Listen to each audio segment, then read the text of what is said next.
মাঝরাত, ঘড়িতে মনে হয় 12টার আশেপাশে বাজে। শীতকাল, আশপাশ থমথমে, পিন পড়লেও আওয়াজ শোনা যাবে। পাহাড়ের সব ঋতুই অন্যরকম। শীতেরও একটা নির্দিষ্ট চরিত্র আছে। এমন সময় হঠাৎ শোনা গেল পায়ের শব্দ, যেন দুমদুম করে কেউ হেঁটে বেড়াচ্ছে। ঘুম ভেঙে গেল বর্ণর। নতুন ছবিটা নিয়ে ভাবছিল বর্ণ। হঠাৎই সে ঘুমিয়ে পড়েছিল আর্মচেয়ারটায়। পাহাড়ের একদম গা ঘেঁষে এই বাংলোটা জনবসতি থেকে বেশ কিছুটা দূরে। বাংলোয় প্রাণী বলতে মাত্র 3 জন, বর্ণ, ওর চাকর মনোহর আর মনোহরের স্ত্রী। বর্ণর খাবার সময় রাত 10টা। মনোহরই দিয়ে যায় সেই খাবার। বর্ণ সুবিধা মতো খেয়ে নেয়। সে জানে রাতের বেলা অভ্যেস মতোই মনোহর তামাক সেবন করে। সেই পর্ব মিটলে তাড়াতাড়ি ঘুমিয়ে পড়ে মনোহর, সঙ্গে তার স্ত্রী। সারাদিনের হাড় ভাঙা খাটুনির পর এইটুকুই মনোহরের প্রাপ্তি। বর্ণ তার এই বাতিক সম্পর্কে জানে, তবে বোধ দেয়নি কখনো। আজ এতক্ষণে সে আর তার স্ত্রী নিশ্চয়ই ঘুমিয়ে পড়েছে। এই কদিনে মনোহরের অভ্যেস সম্পর্কে এইটুকুনি জেনে ফেলেছে বর্ণ। বর্ণ কলকাতার মধ্যবিত্ত পরিবারের ছেলে। শহরের ভিড় থেকে সে বহুবার আলাদা হতে চেয়েছে, কিন্তু পারেনি। পাহাড়ের বুকে একটা ছোট্ট গ্রামের এই বাংলোটায় হঠাৎই ওর থাকার সুযোগ চলে এলো। কলকাতার আর্ট কলেজ থেকে গ্র্যাজুয়েশন শেষ করেছিল বর্ণ। শিল্পচর্চা বিষয়ে কোনোদিনই বাড়ির লোকের থেকে বিশেষ উৎসাহ পায়নিও। বাড়িতে ছবি আঁকার কোনো পরিবেশও ছিল না কোনোদিন। বর্ণর ভাবলে অবাক লাগে যে তার এই ছবি আঁকার ন্যাকটা এলো কোথা থেকে। তখন তার বয়স 10। সে প্রথম দেখা পায় তার বড় জেঠু অনিমেষ বাবুর। অনিমেষ রায় হাওড়ার আন্দুলের প্রভু জগবন্ধু কলেজ, তারই ইংরেজি অধ্যাপক ছিলেন। তবে তার খ্যাতি ছিল একজন পেইন্টার হিসেবে। পরিবারের বাকিদের থেকে একটা দূরত্ব ছিল ওনার। খুব একটা মেলামেশা করতেন না। ছোটবেলা থেকে কখনো দেখা হয়নি। সেবার বর্ণর পিস্তত দিদির বিয়েতে প্রথম দেখা হয়। বর্ণ প্রথম একটু ভয় পাচ্ছিল। এতটা রাশভারী মানুষ সে আগে কখনো দেখেনি। তবে আলাপটা বেশ জমে উঠেছিল কিছুক্ষণের মধ্যেই।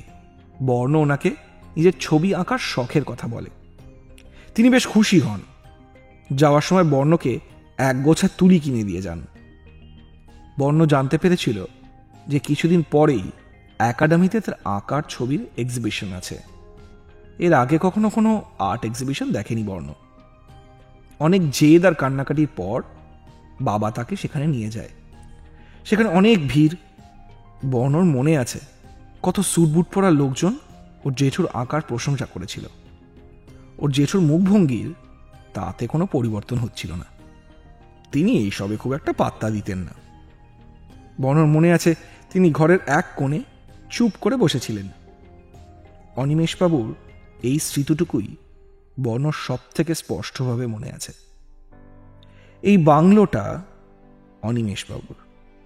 তার হঠাৎ মৃত্যুতে বর্ণ এই বাংলোর অধিকার পায়। পালিয়ে আসতে পারে কলকাতা থেকে। সাজানো বাংলোটার দোতলায় কোনো বেডরুম নেই। পুরোটা জুড়েই একটা বিশাল স্টাডি। স্টাডির মেঝেটা কাঠের। দরজা দিয়ে ঢুকে ডান পাশে একটা বড় কাঠের জানলা, সেটা এখন বন্ধ। জানলার সামনে একটা বেশ বড় আর পুরনো ক্যানভাস স্ট্যান্ড। সেটার সামনেই একটা আর্মচেয়ারে বসে আছে বর্ণ। বর্ণর বাঁদিকে একটা কাঠের তাকে ভর্তি আঁকার সরঞ্জাম। সবকিছু খুব দামি দামি। এত ভালো ইম্পোর্টেড জিনিসপত্র দিয়ে আগে কখনো ছবি আঁকেনি বর্ণ। এই সব কিছুই অনিমেষবাবুর কেনা। এই সুন্দর ক্যানভাস স্ট্যান্ডটা তো রীতিমতো অ্যান্টিক। বর্ণর মাঝে মাঝে নিজের ভাগ্যকে অবিশ্বাস হয়। এই সম্পত্তি না পেলে কি হতো তার? এখনো হয়তো বাড়ি বাড়ি গিয়ে ছবি আঁকা শেখাতে হতো। বর্ণর গায়ে একটা মোটা কালো রঙের শাল। এই শালটা গায়ে থাকলে এতটা শীত করার কথা নয়। বর্ণ শিরদাঁড়া দিয়ে একটা ঠান্ডা স্রোত বয়ে যাচ্ছে। শব্দটা এখনো সমানভাবে হয়ে চলেছে। বরং আগের থেকে আরো জোরে হচ্ছে। বর্ণর বাড়ির এই দোতলার ওঠার কাঠের সিঁড়িটা বেশ পুরনো। ওঠানামা করার সময় একটা অদ্ভুত শব্দ হয়, তবে এরকম দুমদাম শব্দ স্বাভাবিক হাঁটাচলায় হওয়ার কথা নয়। প্রশ্নটা আবার বর্ণর মনের ভিতর নাড়া দিয়ে উঠল। তাহলে এত রাতে কে? নিজেকে প্রশ্ন করল সে। এই নিয়ে 5 দিন হয়ে গেল, রোজ রাতে প্রায় এই ঘটনা ঘটছে। মাঝরাতের আশেপাশে এইরকম প্রচন্ড জোরে হাঁটা চলার শব্দ। প্রথম 2-3 দিন বর্ণ অতটা পাত্তা দেয়নি, কিন্তু সেদিন সকালে কথায় কথায় মনোহরকে জিজ্ঞেস করলো বর্ণ, আচ্ছা মনোহর কাকা, তুমি কি 12টার আশেপাশে এই দোতলার সিঁড়িতে এসে ঘোরাঘুরি করো? মনোহর বেশ চমকে উঠে বলেছিল, না তো সাহেব, আমি তো রাতে ওষুধ খাই। এটা শুনে বর্ণ চুপ করেছিল। মনোহর আবার জিজ্ঞাসা করল, কেন সাহেব, কিছু হয়েছে নাকি? বর্ণ উত্তর দেয়নি। মনোহরকে এখন এসব বলা ঠিক হবে না, ও বুড়ো মানুষ, ওর ভয় টয় পাবে, কি দরকার? কিছুদিন আগে এই বাড়িতে অস্বাভাবিক মৃত্যু হয়েছে, তাই নতুন করে ভয় দেখিয়ে লাভ নেই মনোহরকে। এরপর কাজ ছেড়ে দিলে ভীষণ বিপদে পড়বে বর্ণ। এই নির্জন এলাকায় কাজের লোক পাওয়া খুব একটা সহজ নয়। এই বাংলোর দেয়ালগুলো অনেক অজানা ঘটনার সাক্ষী হয়ে রয়েছে। দেওয়ালে ঘড়িটার মিনিটের কাঁটা 12র ঘরে পৌঁছতেই ঢং ঢং করে ঘন্টা বেজে উঠল। রাত 1টা বাজে। এই শব্দে হুঁশ ফিরল বর্ণর। সিঁড়িতে শব্দটা আর হচ্ছে না।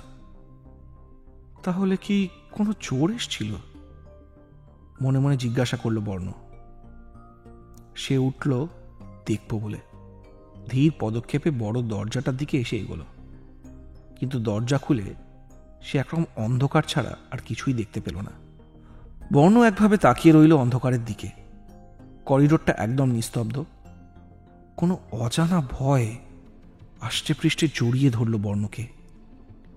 মনে হলো যেন অন্ধকার থেকে কেউ অপলকভাবে ওর দিকে তাকিয়ে রয়েছে। এভাবে এই ফাঁকা করিডোরে দাঁড়িয়ে থাকা সম্ভব হচ্ছে না। বর্ণ সঙ্গে সঙ্গে ভিতরে এসে দরজা বন্ধ করে দিল। আর্মচেয়ারটায় আবার বসল সে। একটা চুরুট ধরালো। তার প্রথম চোখ পড়ল জানলার কাঁচে। বাইরে বাগানে ইউক্যালিপটাস গাছটার মাথায় ঘন কুয়াশা আর অন্ধকার জমাট বেঁধে রয়েছে।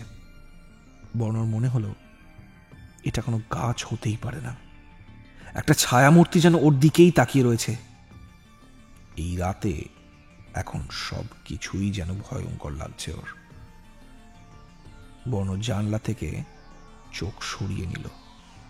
এই নিস্তব্ধ ঘরে বর্ণ কাঁটার টিক টিক ছাড়াও যেন শুনতে পাচ্ছিল তার নিজের হার্টবিট। ভীষণ ভয় পেয়েছে ও। এই বাড়িটায় আসার পর থেকে সব সময় মনে হয় যেন কেউ সব সময় ওকে দেখছে। এই বড় ঘরটার বাঁ দিকে একটা ছোটখাটো লাইব্রেরি আছে। বিশাল বইয়ের তাক ভর্তি, দেশ বিদেশের প্রচুর বই। সব থেকে বেশি বই পেন্টিংয়ের ওপর। ওপরের 2টো তাকে ভর্তি অ্যানাটমির ওপর বইপত্র। তার নিচেই ভারতবর্ষে শিল্পচর্চার ইতিহাস বিষয়ক বই। এখানে বলে রাখা ভালো যে এই বাংলো, এই আসবাব, এত বই এবং এই ক্যানভাস সব আসলে বর্ণর জেঠুর, অনিমেষ বাবুর। বাংলোর দোতলায় ঘরে দেওয়ালে ভর্তি ওর জেঠুর আঁকা ছবি। বিভিন্ন সাইজের ফ্রেমে এক একটা ভয়ঙ্কর মুখ। তাদের নানা ভাষা, নানা রং, নানা পরিধান। অনিমেষবাবুর আঁকার এই অদ্ভুত বিশেষত্ব ছিল, তিনি মূলত রাক্ষস আঁকতেন। ঘরটার সব থেকে বিশেষ বৈশিষ্ট্যটা তো বলাই হয়নি। বর্ণ ওপরের দিকে তাকালো। এই দৃশ্যটা ভীষণ সুন্দর লাগে ওর। সিলিংটা অনেকটা কাঁচের। এটা একটা স্কাইলাইট। বর্ণ কল্পনা করতে থাকলো চাঁদের আলোয় স্কাইলাইট দিয়ে ভেতরে ঢুকলে কত সুন্দর লাগবে, একদম তার ক্যানভাসের ওপর আলোটা পড়বে। আজ আকাশে চাঁদ দেখা যাচ্ছে না, শুধুমাত্র কুয়াশার অন্ধকার মিশে গিয়ে একটা কালো আস্তরণ তৈরি করে রেখেছে। এক রাশ ধোঁয়ার কুণ্ডলি ছেড়ে বর্ণ চোখ বন্ধ করল। ঘুম আসছে ওর। বর্ণ যদি চোখ বন্ধ না করে আরো কিছুক্ষণ উপর দিকে তাকাতো, তাহলে ভয় পেত। দেখত দুটো চোখ ওর দিকে এইভাবেই তাকিয়ে রয়েছে। সেই দৃষ্টি ভয়ানক।